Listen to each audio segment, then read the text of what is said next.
చైతన్యరథం ప్రేక్షకులకు స్వాగతం, నమస్కారం. నేటి మన చైతన్యరథంలోని ప్రధాన వార్తలు. అమరావతిలో అమరజీవి స్మారకం. ఆంధ్ర రాష్ట్ర ఏర్పాటుకు 58 రోజుల పాటు కఠోర దీక్ష చేసి ఆత్మ బలిదానం చేసిన పొట్టి శ్రీరాములు విగ్రహాన్ని 58 అడుగుల ఎత్తుతో అమరావతి రాజధానిలో ఏర్పాటు చేస్తామని ముఖ్యమంత్రి నారా చంద్రబాబు నాయుడు ప్రకటించారు. వచ్చే జయంతి నాటికి విగ్రహ నిర్మాణం పూర్తి చేసేందుకు కృషి చేస్తామన్నారు.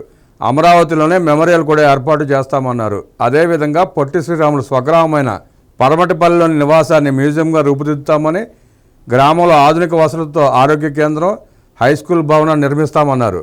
గ్రామస్తుల విన్నపం మేరకు బకింగ్ హోమ్ కెనాల్పై బ్రిడ్జ్ నిర్మిస్తామని హామీ ఇచ్చారు. ఉండవల్లి నివాసంలో నిర్వహించిన పొట్టి శ్రీరాములు జయంతి వేడుకల్లో చంద్రబాబు నాయుడు పాల్గొన్నారు. ఆయన విగ్రహానికి పూలమాల వేసి నివాళులర్పించారు. పొట్టి శ్రీరాములు త్యాగ ఫలమే భాషా ప్రయుక్త రాష్ట్రాల ఏర్పాటుకు నాంది. జనం కోసం, తెలుగు జాతి కోసం పొట్టి శ్రీరాములు బ్రతికారు. భూమిపై ఎంతోమంది పుడతారు, కానీ కొందరే చరిత్రలో నిలిచిపోతారు. తెలుగువారి చరిత్ర ఉన్నంత వరకు పొట్టి శ్రీరాములు గుర్తుంటారు. ఆయన చేసిన త్యాగ ఫలితమే భాషా ప్రాయుక్త రాష్ట్రాల ఏర్పాటుకు నాంది. బ్రిటిష్ వారు ప్రజలను ఇబ్బందులు పెట్టి ఇక్కడ సంపదంతా వారి దేశానికి తరలించుకుపోయారు. బ్రిటిష్ వారు పాలనా సౌలభ్యం కోసం కొన్ని ప్రెసిడెన్సీలను ఏర్పాటు చేశారు.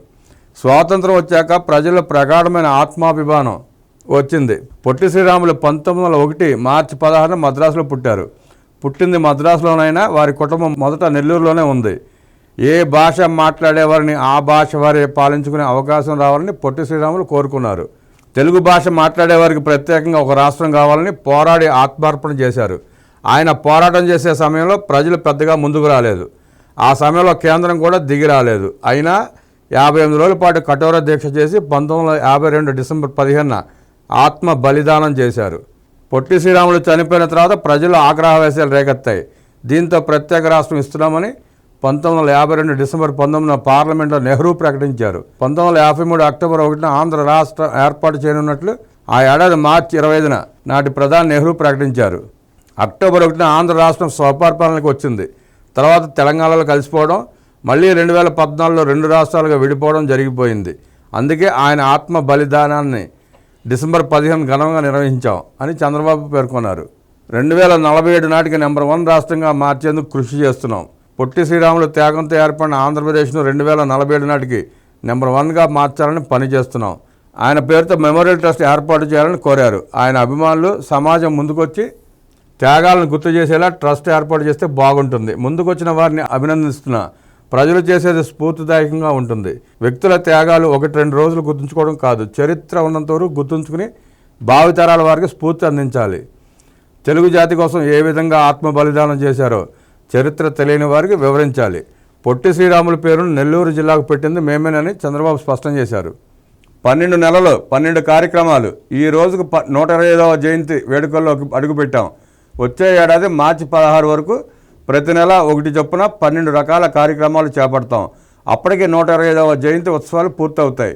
ఈ ఉగాది నుంచి P4 విధానాన్ని అమలు చేస్తున్నాం. ఇది జయప్రదం చేస్తే సమాజంలో సుస్థిరత ఉంటుంది. పెద్ద పెద్ద భవనాలు కడుతున్నాం, కానీ పక్కనే ఉన్న వారికి కనీసం ఇల్లు కూడా ఉండటం లేదు. అందరం సమానంగానే పడతాం, కానీ చదువుకుని కొందరు అవకాశాలు ఉపయోగించుకుని ఇంకొందరు ఊహించిన స్థాయికి వెళ్ళిపోతారు.